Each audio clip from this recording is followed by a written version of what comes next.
आज की ये कत्ल की कहानी पंजाब से। इससे पहले भी मैंने आपको एक कहानी सुनाया था जो कि पंजाब से ही थी।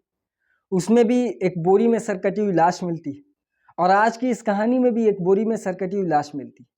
लेकिन इस कहानी में जो सबसे हैरत अंगेज बात है वो ये है कि कातिल कत्ल करने से पहले फेविक्विक का इस्तेमाल करता है।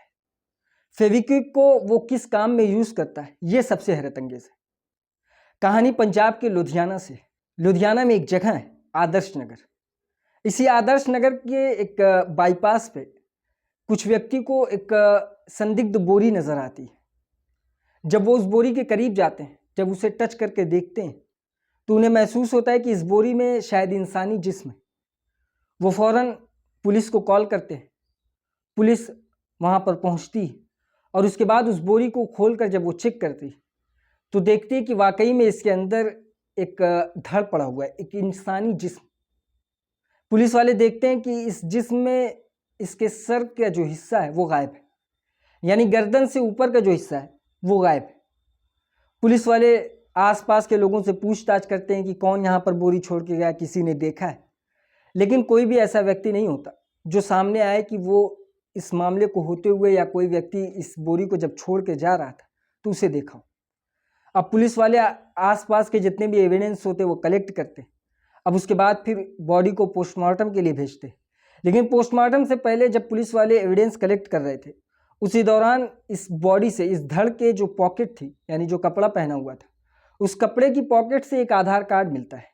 उस आधार कार्ड में इसका नाम पंकज शर्मा था। पंकज शर्मा का नाम पता चल जाता है। उस आधार कार्ड पे एड्रेस भी होता है। अब पुलिस वाले बॉडी को पोस्टमार्टम के लिए भेज देते हैं। अब ये प्लान करते हैं, ये इरादा करते हैं कि अब वो उस इलाके में जाएंगे जहाँ का ये एड्रेस है। वहाँ पूछताछ करेंगे तो हो सकता है इस व्यक्ति की पहचान वहाँ पर मिल जाए और इस केस में तफ्तीश करने में उन्हें आसानी हो। वो उस इलाके में जाते हैं जो कि उसी पंजाब के एक इलाके का एड्रेस था। वो वहाँ पर पहुँचते हैं। उस इलाके में जाकर पूछताछ करते हैं जब आस पड़ोस वालों से, तो वो बताते हैं कि हाँ, यहाँ पर कुछ साल पहले एक पंकज शर्मा नाम का व्यक्ति रहता था। लेकिन पड़ोस वाले ये भी बताते हैं कि लगभग 4 से 5 साल हो गए अब पंकज शर्मा यहाँ नहीं रहता और वो कहाँ रहता है इसके बारे में उन्हें कोई भी जानकारी नहीं। पुलिस बहुत उम्मीद लेकर इस इलाके में गई थी कि शायद इस व्यक्ति की पहचान हो जाएगी तो हमें कातिल तक पहुँचने में शायद आसानी हो। लेकिन पुलिस को यहाँ से मायूस लौटना पड़ता है। अब पुलिस वाले आगे अपनी तफ्तीश करते हैं। उस इलाके में दोबारा जाते हैं जहाँ पर ये लाश मिलती है। आसपास वालों से पूछताछ करते हैं, लेकिन तमाम पूछताछ के बावजूद पुलिस के हाथ कुछ नहीं लग रहा था। अब इसी बीच पुलिस वाले देखते हैं कि इस बॉडी से एक चीज़ और कलेक्ट की गई थी। उसका जो हाथ था, उस हाथ में एक ब्रेसलेट था। उस ब्रेसलेट पे एक नाम लिखा था जो कि नाम इसी आधार कार्ड से मैच करता था, पंकज शर्मा। पुलिस वालों को अब ये क्लियर होने लगा था कि शायद ये बॉडी पंकज शर्मा की ही है। लेकिन आगे जाके तफ्तीश में पुलिस को ये पता चलता है, पुलिस को ये शक होता है कि अगर ये लाश पंकज शर्मा की है तो इसकी गर्दन क्यों काटी गई, और अगर इसकी गर्दन काटी गई तो इसका बाकी का हिस्सा है कहाँ, यानी पहचान छिपाने की कोशिश की गई। अब पुलिस एक कंफ्यूजिंग मोड़ पर आके खड़ी थी कि आखिर ये पंकज शर्मा ही है या किसी और व्यक्ति का कत्ल किया गया है और उसे पंकज शर्मा बताया जा रहा है। पुलिस तफ्तीश करती है। पूछताछ से जब कोई फायदा नहीं पहुंचता पुलिस को तो पुलिस अपना एक मुखबिर लगा देती है इस कोशिश में कि शायद मुखबिर के जरिए पंकज शर्मा का कुछ पता चल जाए। उसके बारे में पता चलेगा तो कातिल तक पहुंचने में आसानी होगी। अब मुखबिर अपना काम करता है। इसी दौरान पुलिस को मुखबिर के जरिए एक बात ये पता चलती है कि पंकज शर्मा का कॉन्टेक्ट नंबर उससे मिल चुका है। पुलिस वाले उस कॉन्टेक्ट नंबर का CDR निकालते हैं, उसकी सारी डिटेल निकालते हैं। तो उस वजह से पुलिस को उसका करंट लोकेशन जो होता है वो भी पता चल जाता है। उसी पंजाब के लुधियाना में एक जगह है जगदीशपुरा। जगदीशपुरा और ताज रोड, जगदीशपुरा ताज रोड पे पंकज शर्मा का करंट लोकेशन था। पुलिस वाले CDR के जरिए ये पता लगाते हैं कि आखिरी कॉल इस नंबर से किसे की गई थी।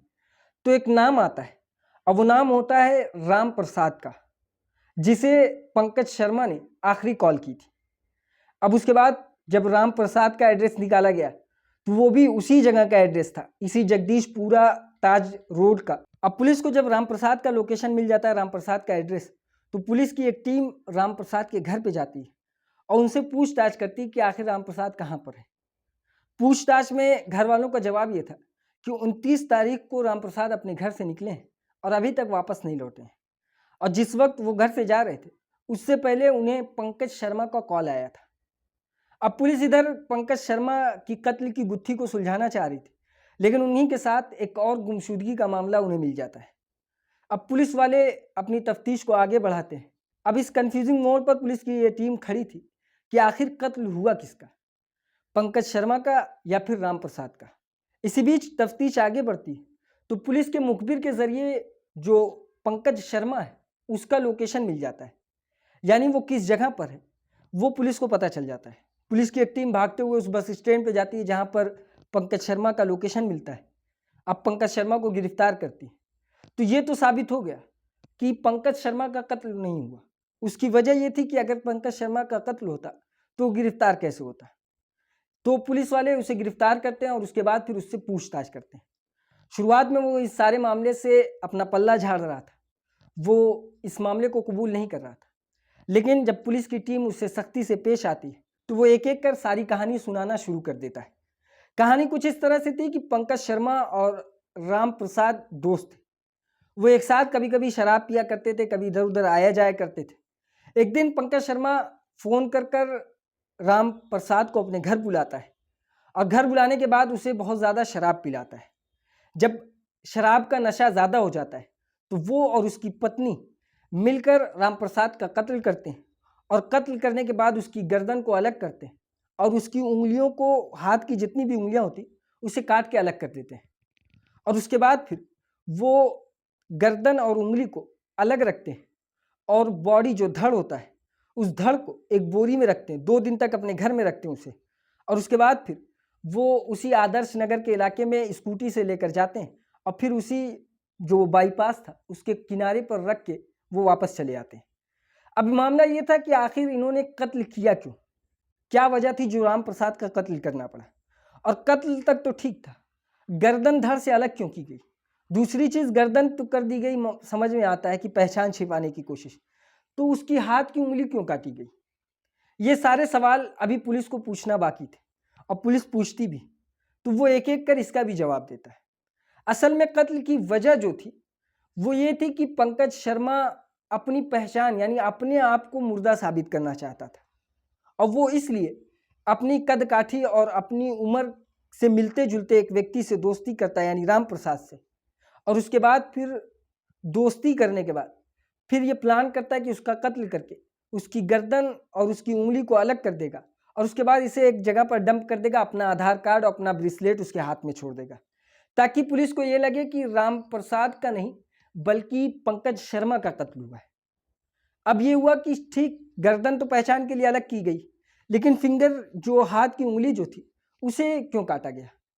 तो उनकी नॉलेज के हिसाब से ये था कि अगर मान लो फिंगरप्रिंट पुलिस ले लेती तो पुलिस फिंगरप्रिंट लेने के बाद भी ये पता लगा सकती है कि ये कौन है, जबकि मुर्दे इंसान की फिंगरप्रिंट नहीं आती।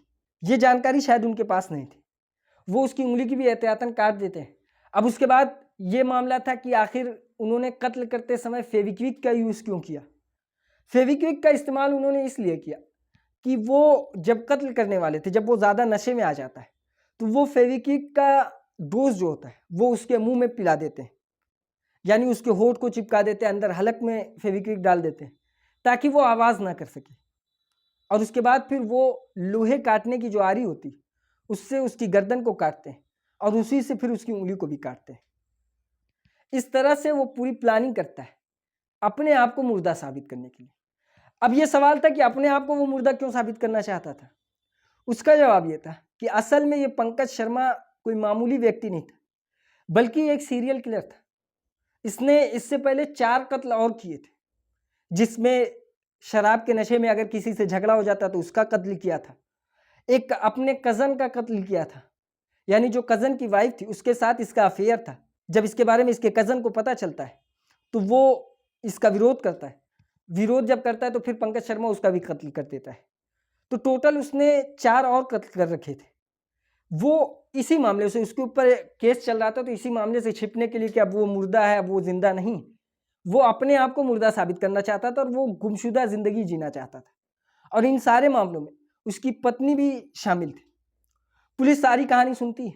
अब एविडेंस के तौर पे उस इलाके में जहाँ पर ये रहता था, उस जगदीशपुरा और ताज रोड जो था, उस इलाके के सीसीटीवी फुटेज को जब चेक करती है तो उस दिन की जो फुटेज थी वो भी सामने आती है, जब ये लोग कत्ल करने के बाद उस बोरी को अपने साथ स्कूटी पर रख के जो साइड लगाने, यानी जो आदर्श नगर के उस इलाके में छोड़ने जा रहे थे, उस वक्त की जो सीसीटीवी फुटेज थी वो पुलिस को मिल जाती है। एविडेंस के तौर पे इसी मामले में अब इन दोनों को गिरफ्तार किया जाता है और गिरफ्तार करने के बाद फिर जेल भेजा जाता है। ये थी आज की कहानी। इसी तरह की और कहानी सुनने के लिए हमारी इस वीडियो को लाइक करें, हमारे चैनल को सब्सक्राइब करें और बेल आइकन को जरूर दबाएं।